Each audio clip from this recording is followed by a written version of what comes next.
Hey, what's going on, guys? OJ back here with another video, and today we're going to be talking about the fights to make following UFC Houston, Sean Strickland versus Fluffy Hernandez. I'm not going to be talking about every single fighter that fought on this card. I'm just going to be talking about the fighters that I'm actually invested in and just try to make a good matchup for them in the future.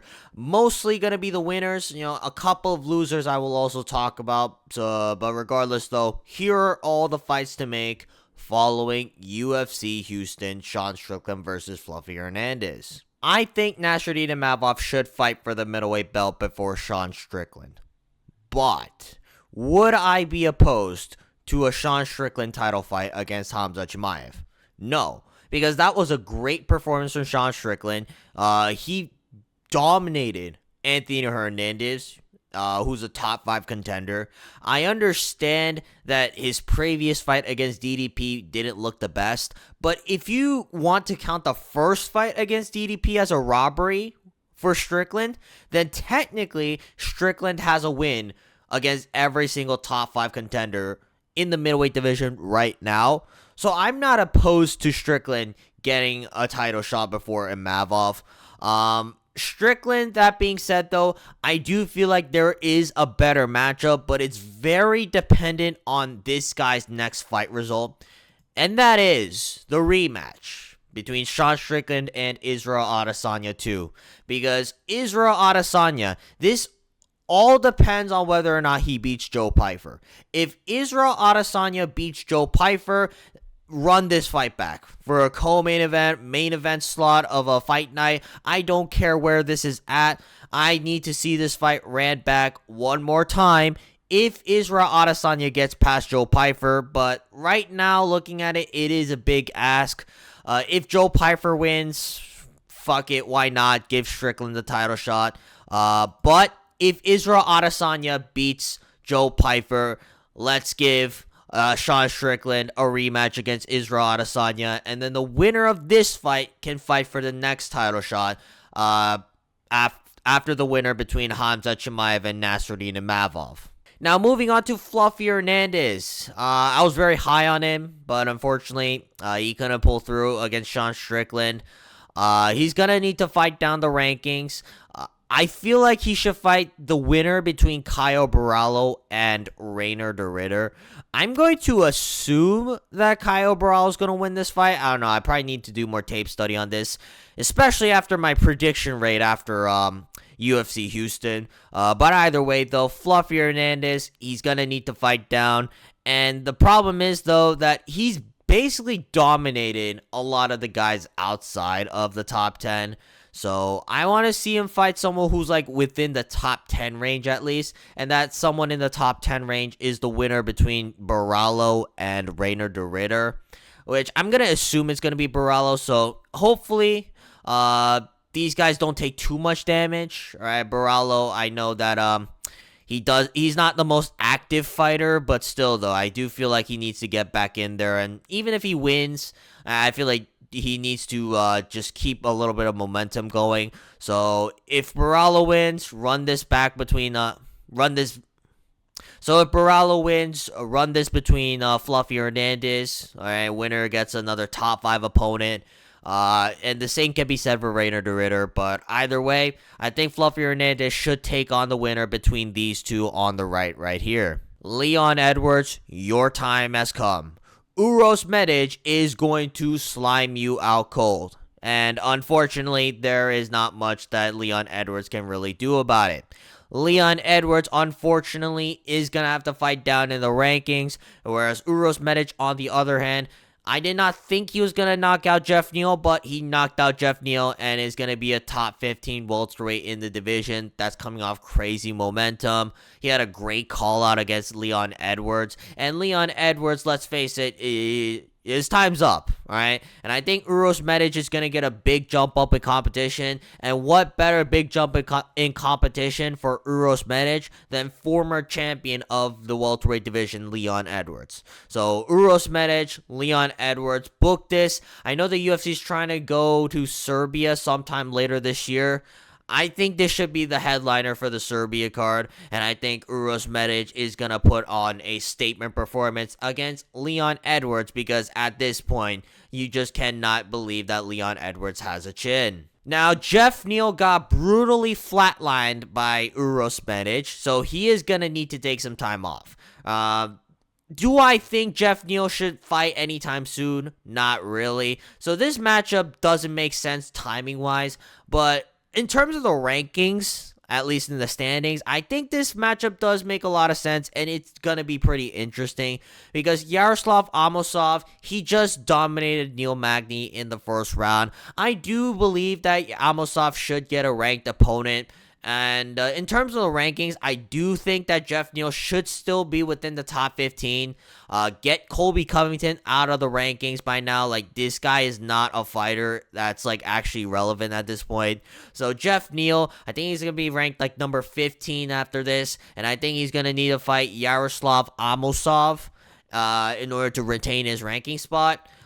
Maybe he gets another prospect that's, like, more aligned with his schedule. You know, Amosov is coming off a first round win where he took little to no damage against Neil Magny. But either way, I think Amosov, in terms of the divisional standpoint, it makes sense. It's just a matter of timing. Will Amosov wait that long to fight Geoff Neal? Probably not.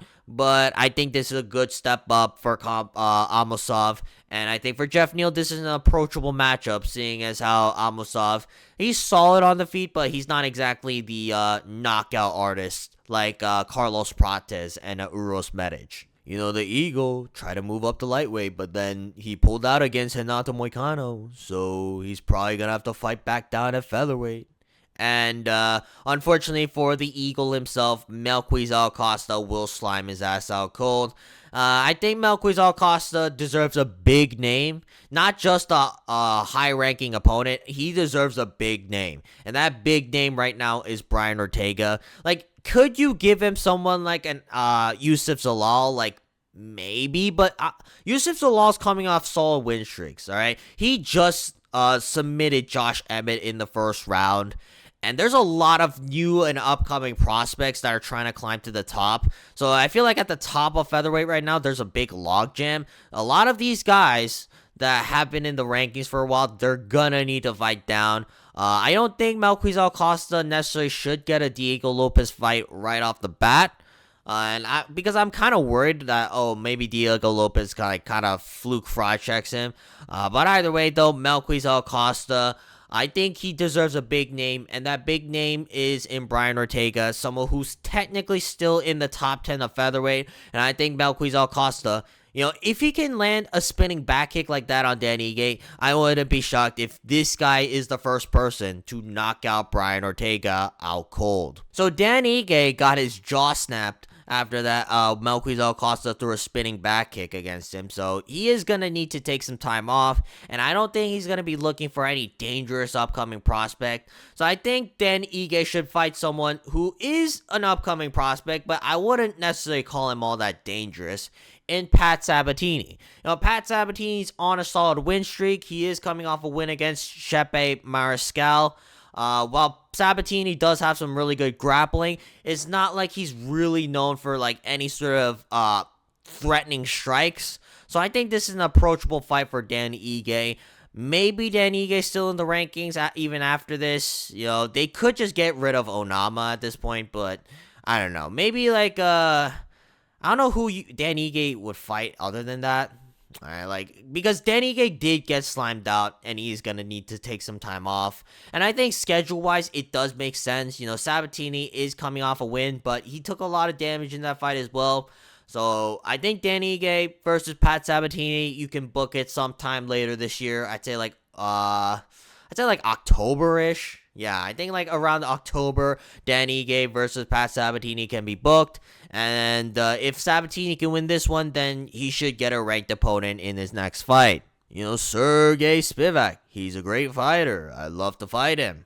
You know, Serghei Spivac, I'm not going to lie, I can't tell whether he just looks a lot more improved or the fact that Ante Dalia is absolute garbage. That being said, though, Serghei Spivac, I guess he just fights Curtis Blades, and Curtis Blades beats him. Like, I don't know who you give Serghei Spivac to, because he's fought nearly every single heavyweight on the roster. The only guys he hasn't fought that are in the rankings right now are Curtis Blades and Sergey Pavlovich. I don't necessarily believe that Serghei Spivac should fight Sergey Pavlovich.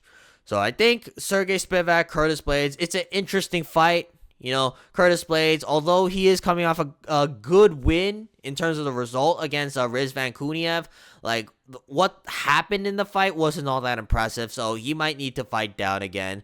So I think the winner of this can go for a number one contenders fight, but either way, though, Serghei Spivac, there's not many options for him, so I think the only matchup that kind of makes sense is Serghei Spivac and Curtis Blades for a possible number one contenders fight in the near future. I think regardless of the result of Kevin Holland's next fight against Randy Brown, Jacobe Smith should be fighting Kevin Holland. Now, Jacobe Smith, he has had some solid performance finishes. He flatlined Preston Parsons. He flatlined Josiah Harrell just now. But he hasn't really fought anybody like that's top 25 caliber, and I think that top 25 caliber fighter right now is Kevin Holland. Kevin Holland was also at the UFC Houston arena, and Jacobe Smith called him out, so I think that just makes a lot of sense. So win or lose, I think Kevin Holland, Jacobe Smith, it's the fight to make. Book this sometime in June or July.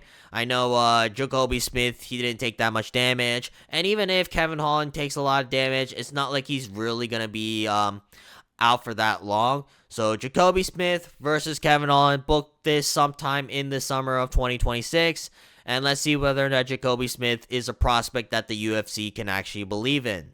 You know, that robbery decision against Zachary Reese was promised to Michel Pereira 3,000 years ago. Bibi Netanyahu was very impressed with that performance, let's just say.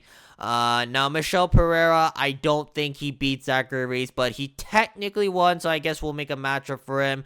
And that matchup is against Roman Kopylov.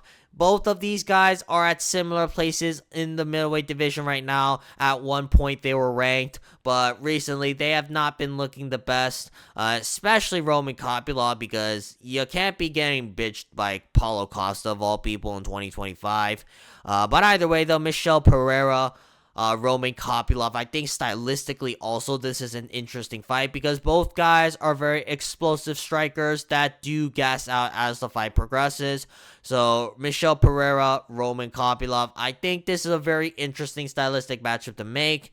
Should the winner of this get a ranked opponent? I still wouldn't be convinced either way, but I think this is a fun fight that if someone actually gets a first round finish here, I think that would be very impressive, and I think maybe then you can argue for like a potential fight that's just outside of the middleweight rankings once more. Carlos Leal came off a really fun and impressive performance against Chidi Njokuani. Now, that being said, though, it wasn't that long ago since he got slimed out by Muslim Salikov, so I'm not too convinced on Carlos Leal, but I think Carlos Leal deserves to fight a jump up in competition, and that jump up is the Neil Magny test. Neil Magny, if you don't put him out in the first round, he is a very tricky customer, and let's see whether or not Carlos Leal has the ability to flatline Neil Magny in the first round. You know, Neil Magny is very tricky to do that against, like, unless your name is Carlos Prates, Michael Morales. Hell, you can even say Shavkat Rakhmonov, although that was in the second round. But either way, though, Neil Magny, it's kind of a tough-ish test, and let's see whether or not Carlos Leal can put away Neil Magny. If he does, that would genuinely be impressive, and we can fast-track him, or try to fast-track him into the rankings. But either way, Carlos Leal, he had a fun fight against Chidi Njokuani, so let's see whether or not Carlos Leal is ready for the Neil Magny test. Alright, that's going to be it for this video. If you guys want to see more videos like this, please make sure to like and subscribe so we can monetize this channel. But otherwise, leave any comments down below for video suggestions you have for me. And outside of that, I will probably see you guys tomorrow. Peace.